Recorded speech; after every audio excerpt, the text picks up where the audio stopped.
राज्य में महिलाओं से हो रहे अत्याचार को लेकर गृह मंत्री को छात्र समन्वय समिति ने सौंपा ज्ञापन। राज्य में महिला, युवती और नाबालिग से हो रहे अमानवीय अत्याचार के खिलाफ डीसी के माध्यम से भारत के गृह मंत्री अमित शाह को ज्ञापन सौंपा गया। ज्ञापन उपराजधानी दुमका के सिद्धू कानू मुर्मू विश्वविद्यालय छात्र समन्वय समिति ने सौंपा। दुमका में पेट्रोल छिड़ककर जला हत्या हुए नाबालिग मामले में सीबीआई जांच कराने, अपराधी शाहरुख हुसैन और नईम खान उर्फ छोटू को फांसी देने, रांची की सुनीता खाका के साथ दर्दनाक बेरहमी से पिटाई और बंधक बना अत्याचार और शोषण करने वाली बेटी बचाओ बेटी पढ़ाओ के संयोजिका सीमा पात्रा के खिलाफ सीबीआई से जांच एवं दोषी को फांसी की सजा देकर पीड़िता सुनीता खाका को न्याय दिलाने की मांग की है। वहीं चतरा में एसिड अटैक के शिकार काजल कुमारी के दोषी को फांसी की सजा दिलाने, रांची के नाबालिग बेटी आदिवासी छात्रा के साथ मोहम्मद सहरुद्दीन ने घर में घुसकर दुष्कर्म करने वाले दरिंदे को भी फांसी की सजा देने का समन्वय समिति ने मांग की है। सुनिए क्या कहते हैं छात्र प्रतिनिधि।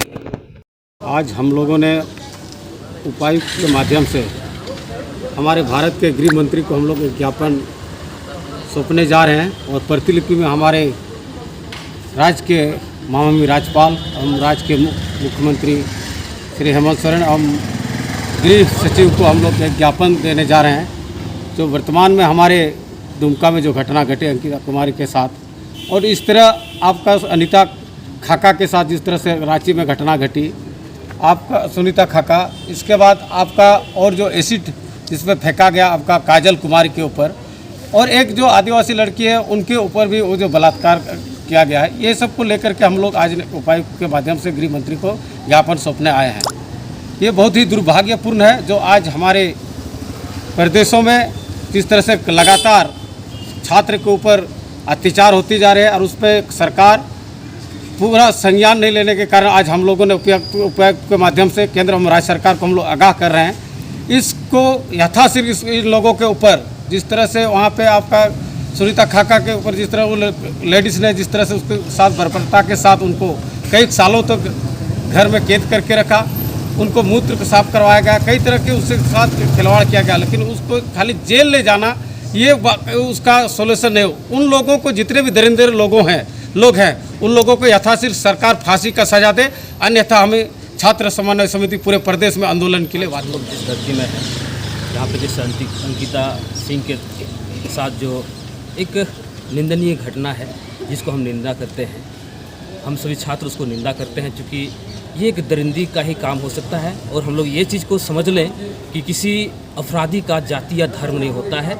कई लोग इसको जाति धर्म से जोड़ रहे हैं, हम लोग उस जाति धर्म से नहीं जोड़ेंगे। कई पत्रकार लोग भी आए और कई जगह ऐसा घटनाएं घटी, वहाँ पे उन लोगों ने कूद करके नहीं गया, लेकिन यहाँ पे हर एक जगह से लोग कूद करके आ रहे हैं। कहीं ना कहीं ये जाति भेद को बांटने का काम कर रहे हैं। हम लोग अंकिता सिंह जो हमारी बहन थी, हमारी किसी की बेटी थी, वो हमारी भी इज्जत थी, वो हमारे भारत देश के हमारे नागरिक थे, हमारे झारखंड प्रदेश के एक मूल निवासी थे। हम लोग उसके लिए न्याय का मांग करते हैं, उस दोषी को फांसी का सज़ा हो ताकि उसको न्याय मिल सके। और हमारा रांची में जैसे सीमा पात्रा जिसका एक नेत्री थी, वो एक महिला को ही जिसको बेटी पढ़ाओ का जो है आयोग का उसको अध्यक्ष बनाया गया था, संयोजक बनाया गया था उसको, वो भी एक महिला को प्रताड़ित कर रहे थे, कई वर्षों से लेकर के आज तक प्रताड़ित किए थे। और वो उन्होंने दांत तक मार के तोड़ा था और मल मूत्र उनको जीभ के द्वारा साफ कराया गया था। ये काफ़ी निंदनीय घटना है। इस तरह का हरकत नहीं होना चाहिए। इस तरह के अपराधियों के ऊपर कानूनी कार्रवाई होना चाहिए और आने वाला भविष्य में ऐसा करने से पहले 1000 बार अपराधी लोग सोचें। चतरा में जैसे हमारा काजल कुमारी के साथ हुआ, और रांची का ही एक बेटी जो सहरुद्दीन अंसारी जो बलात्कार किए हैं, हम तो पहले बोल चुके हैं कि अपराध का कोई जाति धर्म नहीं होता है। हम लोग एक साथ ऐसे लोगों को चिन्हित करके फांसी का सजा दिलाएं, कानूनी कार्रवाई कराएं। सीबीआई जांच के माध्यम से हम सरकार को आगाह करना चाहते हैं, हम केंद्र सरकार को आगाह करना चाहते हैं। गृह मंत्री को आज हम लोग भेज रहे हैं, मुख्यमंत्री के द्वारा राज्यपाल को प्रतिलिपि भेज रहे हैं। सभी लोगों को आगाह करना चाहते हैं कि आने वाला भविष्य में ऐसा घटना ना घटे। हमारे देश के सभी नारी, सभी बहू बेटी हमारे देश में सुरक्षित महसूस करें। इस तरह का नियम कानून को विधि व्यवस्था बनाए रखें। इसका हम लोग मांग कर रहे हैं और इस जो घटना घटी इसका हम लोग पुरजोर विरोध कर रहे हैं ताकि सभी लोगों को आज हम लोग डीसी के उपायुक्त के माध्यम से भारत सरकार के गृह मंत्री को को सौंप रहे हैं कि झारखंड में जिस तरह से आज देखा जा रहा दिन प्रतिदिन हमारे बेटियां माएँ बहन हमारे बहनों के साथ इस तरह का अत्याचार होते जा रहा है। जैसे दुमका में हाल फिल की घटना है, हमारे बहन अंकिता कुमारी के साथ जिस प्रकार से पेट्रोल छिड़क कर जलाया गया, उन अपराधियों को सिर्फ जेल तक ही सीमित रखा गया है। और जिस तरह से रांची में एक बेटी बचाओ बेटी पढ़ाओ अभियान के संयोजिका है सीमा पत्रा, वो जिस प्रकार से आपने जिस घर में रखते थे उसको 8 साल तक शोषण करते रहे और 8 साल के बाद पता चला। ऐसे हम तो इतना कहना चाहेंगे वो लोग इतना घिनौने हरकत किए, इतना घिनौने वो लोग का